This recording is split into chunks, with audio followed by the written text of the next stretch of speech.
Kita azab bahwa keturunannya Nabi Muhammad ini cuma Habib saja. Sedangkan Saripah enggak. Sehingga kita berani kurang ajar dengan Saripah. Kita berani mengentengkan Saripah. Bahkan berani mengawini Saripah. Bagaimana ente muda kesapaan?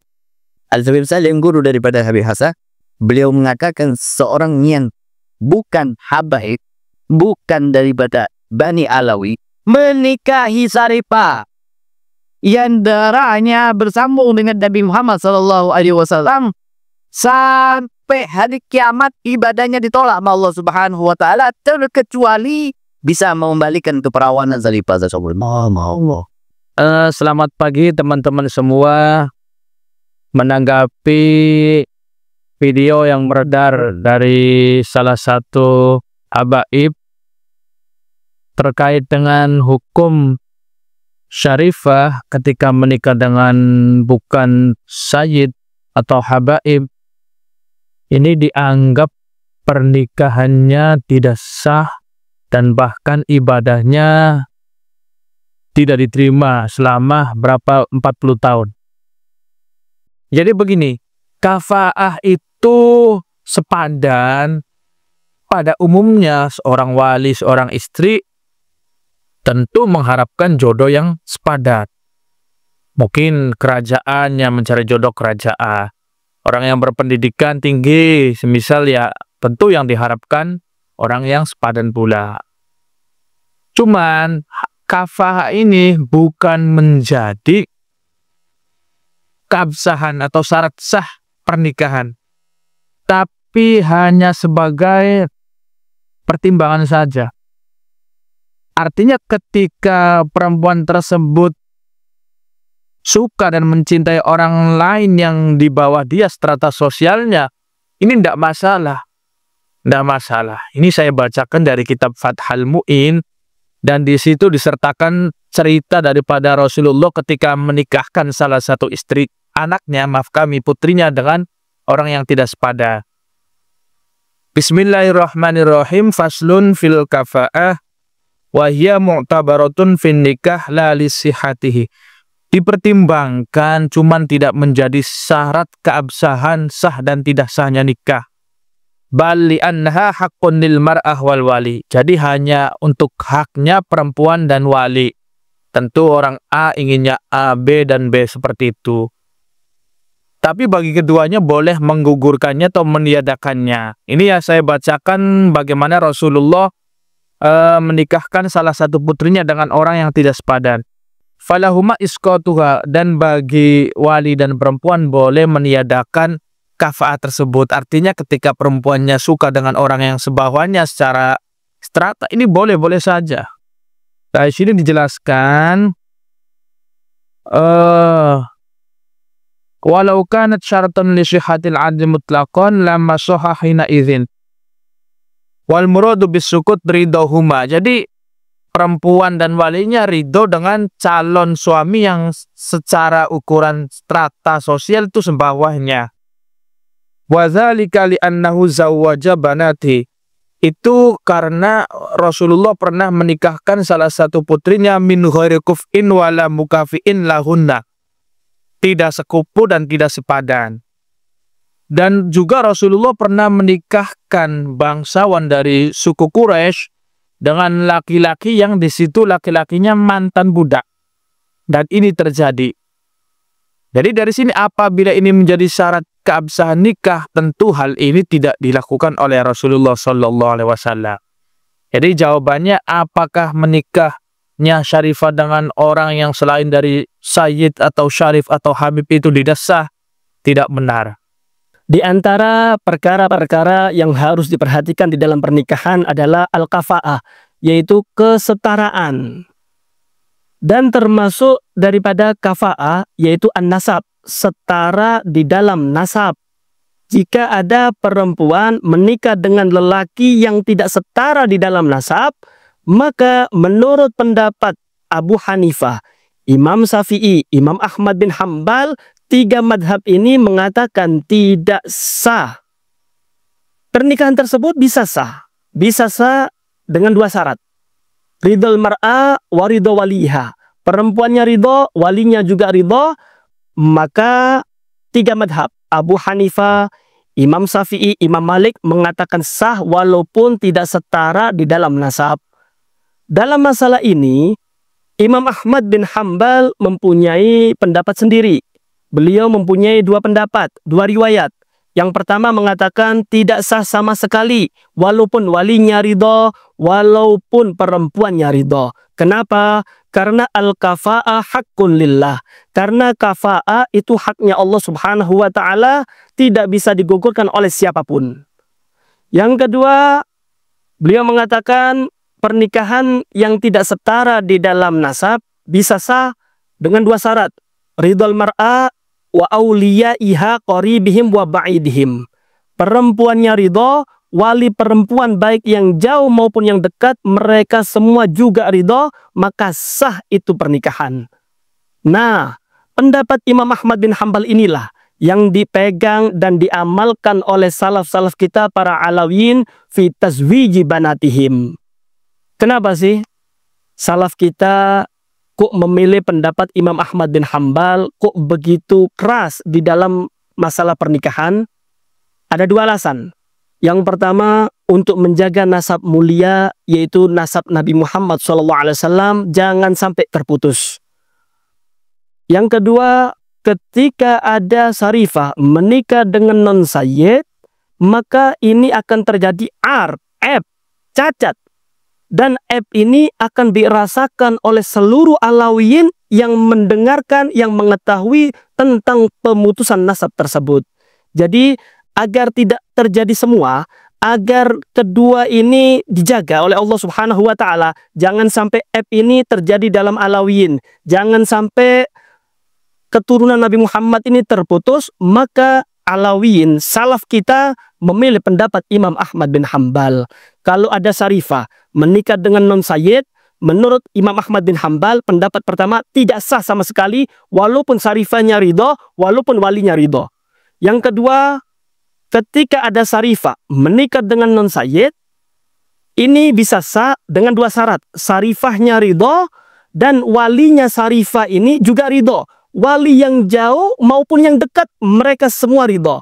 Artinya, kalau ada lelaki yang mau menikah dengan Sarifah, selain dia mendapatkan ridho Sarifah, dia laki-laki tersebut harus mendapatkan ridho seluruh habaib, seluruh keturunan Hababah Fatimahuz Zahra yang ada di dunia.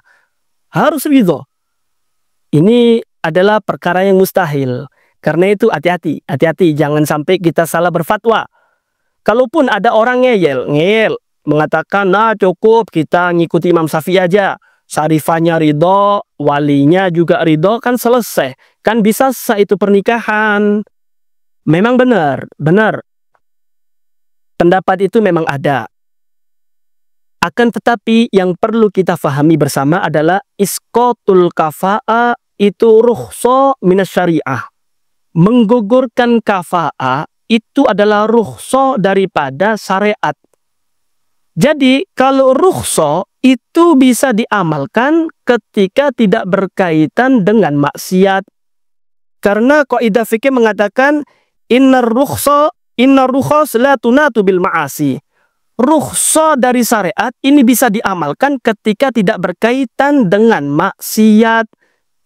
Jadi kalau ada Sarifah menikah dengan non-sayyid, dengan pendapat Imam Syafi'i yang mengatakan ridho Sarifah, ridhonya wali ini cukup. Benar. Tapi perlu Anda ketahui, ini rukhsah. Bisa gugur ketika tidak berhubungan dengan maksiat. Ketika Anda menikah dengan Sarifah, itu ada maksiat di dalamnya. Apa maksiatnya? Anda menyakiti hati para Alawiyin. Kalau Anda menyakiti hati para Alawiyin, mau tidak mau Anda menyakiti hati Hababah Fatimahuz Zahra. Kalau Anda sudah menyakiti hati Hababah Fatimahuz Zahra, berarti Anda sudah menyakiti hati kekasih Allah Subhanahu wa ta'ala, yaitu Nabi kita Muhammad SAW. Adakah kemaksiatan yang lebih besar daripada menyakiti hati Nabi kita Muhammad SAW? Di kalangan orang-orang asobiyah, ini jadi persoalan, ya. Apa ini maksud dengan asobiyah? Ya, mereka merasa bangga dengan suku, bangsa, keturunan, ya teman-teman, ya. Jadi bagaimana hukum menikahi seorang syarifah? Untuk hukum menikah itu cuma satu sebenarnya syarat utamanya begitu. Apa itu? Ada laki-laki, ada perempuan. Nah, itu syarat menikah itu. Tak dipandang laki-laki itu mana, tak dipandang perempuan itu mana. Tak dipandang laki-laki itu habaib, keturunan Nabi, ataupun tak dipandang perempuan itu keturunan Nabi. Tidak ada larangan satupun ayat, satupun hadis yang bercerita tentang orang apa katanya ahwal apa istilahnya yang mereka bangun menikahi seorang keturunan Nabi, karena Nabi tidak pernah. Yang dilarang Nabi itu cuma satu. Yang dilarang itu menikahi jandanya Nabi. Itu yang jelas. Ya, itu yang dilarang. Tatkala Nabi SAW wafat, maka istri Nabi tak boleh dinikahi oleh seorang pun setelah itu. Nah, kalau persoalan keturunan Nabi, tak ada satupun ayat, tak ada satupun hadis yang menjelaskan ada larangan. Tapi narasi yang dibangun adalah tatkala orang ahwal itu menikahi keturunan Nabi, dianggap Nabi itu gusar katanya. Dianggap Nabi itu marah katanya. Kok ada orang biasa menikahi anak saya? Itu kan narasi-narasi yang mereka bangun oleh orang-orang yang ta'assub. Sementara Nabi sendiri mengatakan apa? Ya, ada keutamaan orang Arab atas orang Ajam. Illa bitaqwa, kecuali hanya takwa saja. Jadi yang membedakan kita di tengah-tengah di sisi Rasulullah SAW itu hanya apa? Takwa saja. Ya, jadi kalau orang yang paling utama di dalam kehidupan kita adalah takwa, bukan keturunan. Oh, bapak saya sini, bapak anak peduli itu ya. Karena memang Nabi sudah mengatakan dari awal, tak ada keutamaan orang Arab atas orang Ajam illa bitaqwa, kecuali takwa. Artinya apa? Orang Arab itu sekufu dengan orang Ajam, dan Rasulullah itu termasuk orang Arab. Gitu cara membacanya begitu. Syarifahnya itu mau kawin sama dia walaupun bukan sayyid, selama wali terdekatnya mau, nikahnya sah. Dan kita tidak boleh i'tirad. Sah menurut madhab Syafi'i dan pendapat yang mu'tamad. Tapi para habaib kita punya cara, dan itu hak mereka. Putri saya, hak saya nikahkan sama siapa. Tidak boleh orang ikut campur tangan. Kenapa putri antum Habib kok memilih sayyid? Kenapa nggak memilih yang lain bukan sayyid? Urusan apa Anda? Anak saya, terserah saya. Ya gitu. Maka hukum ini harus kita jelaskan. Kemudian pendapat para habaib, para ulama harus kita hargai. Gitu. Kenapa mereka memilih jangan sampai seorang syarifah kawin dengan selain syarif, dengan selain sayyid? Mereka punya alasan yang kuat, dan itu harus dihargai. Nggak boleh kita tentang. Ketika ada syarifah tidak mau ikut para salafnya, ingin nikah dengan selain sayyid, siapapun dia, dan walinya ridha, silahkan. Anda merdeka. Sah Habib, sah menurut pendapat mu'tamad. Walaupun ada pendapat yang mengatakan walaupun walinya ridha, dia tidak sah. Tolong Bib sebutkan referensi antum di mana ngambil pendapat ini. Oke, mari kita bahas. Patut antum ketahui bahwa di dalam pernikahan itu ada yang namanya kafa'ah. Artinya kita tuh harus sekufu, harus selevel. Dan 4 madhab ini pun setuju karena itu adalah anjuran dari Rasulullah SAW. Dan ada perbedaan pendapat antara 4 imam madhab, yaitu Imam Syafi'i, Imam Hanafi, dan Imam Maliki. Itu berpendapat bahwa boleh orang biasa menikah dengan syarifah asalkan mendapatkan ridho dari walinya dan mendapatkan ridho juga dari si syarifah tersebut. Tapi pendapat Imam Ahmad bin Hambal yaitu tidak boleh mutlak seorang orang biasa menikahi syarifah, mau ada izin maupun nggak ada izin, tetap aja gak boleh. Tapi pendapat beliau yang kedua itu boleh. Kalau misalkan si syarifahnya ridho dan walinya pun ridho, yaitu wali yang jauh dan wali yang dekat. Artinya kalau antum ingin menikahi syarifah, menurut pendapat Imam Ahmad bin Hambal, antum harus izin ke habaib seluruh dunia, dan itu mustahil gitu untuk dilakukan. Dan para salafun solehin dari golongan para Habab itu mengambil pendapat dari Imam Ahmad bin Hambal. Kenapa begitu? Karena demi menjaga keturunan, demi menjaga nasab. Karena bila si Syarifah itu nikah dengan orang biasa, maka dia akan terputus nasabnya. Dan bila seorang Syarifah itu tahu dan seorang Habaib itu tahu bahwa dia memiliki kemuliaan di nasabnya, itu sudah hampir dipastikan si Habib tersebut tidak akan menikahkan anaknya kepada orang biasa, dan si Syarifah tersebut pun tidak akan mau dinikahi oleh orang biasa bila dia paham. Kenapa begitu? Karena emang sudah amanat dari Sayyidatuna Fatimah bahwa kita harus menjaga nasab kita agar tidak terputus. Lalu pendapat 3 madhab tersebut yang membolehkan orang biasa nikah dengan Syarifah itu pun adalah rukhsah, yaitu kemudahan. Dan kemudahan rukhsah itu bisa dilakukan kalau di dalamnya tidak ada kemaksiatan. Tapi bila orang biasa menikahi Syarifah, itu di dalamnya ada kemaksiatan. Kenapa begitu? Karena itu antum sama saja menyakiti hati Sayyidah Fatimah dan menyakiti hati seluruh para habaib yang mendengarkannya bila orang biasa kawin dengan Syarifah. Nah, itu tuh akan menjadi aib. Kenapa? Karena dia akan terputus nasabnya. Nah, bila kita menyakiti hati para habaib, otomatis kita juga menyakiti hati Sayyidah Fatimah dan menyakiti hati Rasulullah SAW. Apakah ada dosa yang lebih besar dari itu? Maka dari itu, Mufti Batavia yaitu Habib Utsman bin Yahya berpendapat bahwa orang biasa yang menikahi Syarifah maka hukumnya haram dan zina. Waliyadzubillahi min dzalik.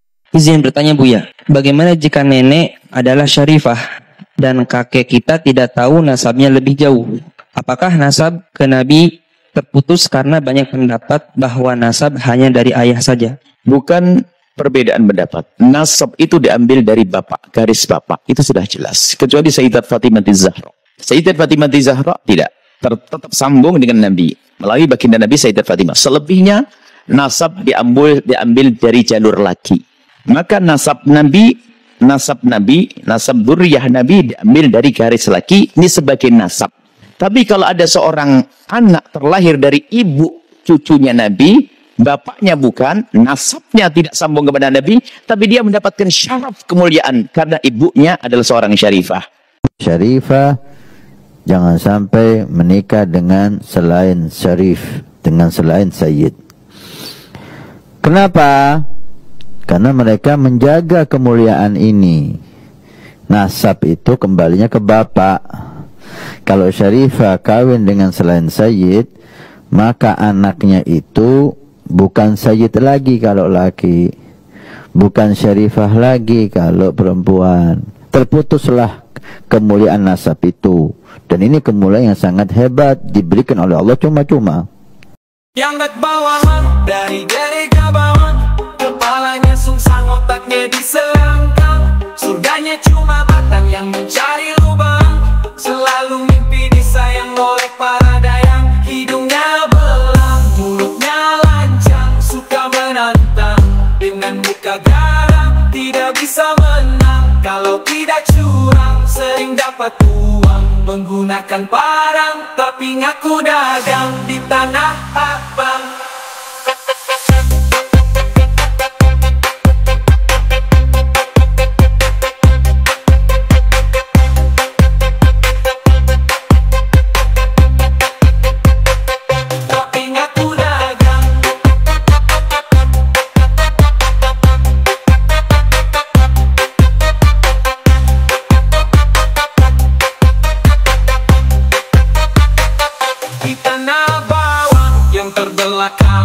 Pengetahuannya kurang, nuraninya hilang. Percaya Tuhan yang berhutang, untuk Nabi berperang. Suka pantaran beci semua orang, merampok para tukang yang bekerja di ladang. Memperbudak bujang dan perempuan yang malang. Baju putih dia pasang lalu pergi ke simpang. Ibadahnya adalah nampang supaya dikira nyumbang. Dongeng dia pegang, sejarah dia buang. Orang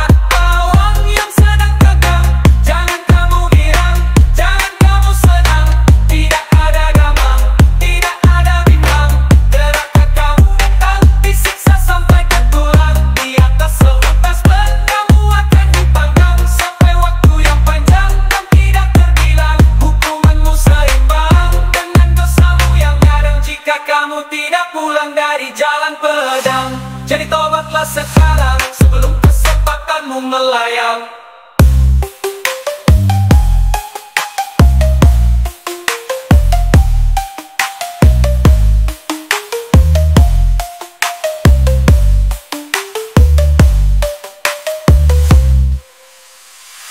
Orang bawang yang sedang tegang, jangan kamu girang, jangan kamu senang. Tidak ada gamang, tidak ada bimbang. Gerakan kamu datang, disiksa sampai ke tulang. Di atas seutas benangmu akan dipanggang sampai waktu yang panjang dan tidak terbilang. Hukumanmu seimbang dengan dosamu yang kadang jika kamu tidak pulang dari jalan pedang. Jadi tobatlah sekarang sebelum kesempatanmu melayang.